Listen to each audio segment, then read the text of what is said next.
তোমরা যারা মেয়েরা আছো, তোমরা যদি ডানাকাটা পরি করতে যাও তাহলে এক্ষুনি যোগাযোগ করো ইন্দ্রাণীর সঙ্গে। অসাধারণ মেকআপ আর্টিস্ট। এবং তোমরা যারা যারা সুদর্শন পুরুষ হিসেবে নিজেকে সমাজের সাথে প্রতিষ্ঠিত করতে চাও, এই মেকআপ আর্টিস্ট। আর তুমি কোন করতে চাও? আমি হলাম মেকআপ আর্টিস্ট ইন্দ্রাণী।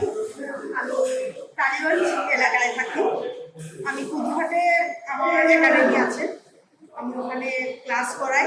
প্লাস আমি সৌরভদার সঙ্গে এই ওয়ার্কশপে আমি মেকআপ করেছি। আমার ফটো এক্সিবিশনে ফটো লাগানো হয়েছে।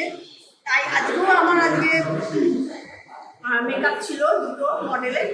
তা সেই মডেল শ্যুট করতে ক্যামেরাম্যানরা নিয়ে চলে গেছে, আর আমি এখন এখানে এদের সঙ্গে তো বন্ধুরা, তোমরা শুনে নিলে ইন্দ্রাণীর কাছ থেকে। এটা একটা অসাধারণ ওয়ার্কশপের আয়োজন করা হয়েছে ক্যামেরা ডিজাইনের পক্ষ থেকে।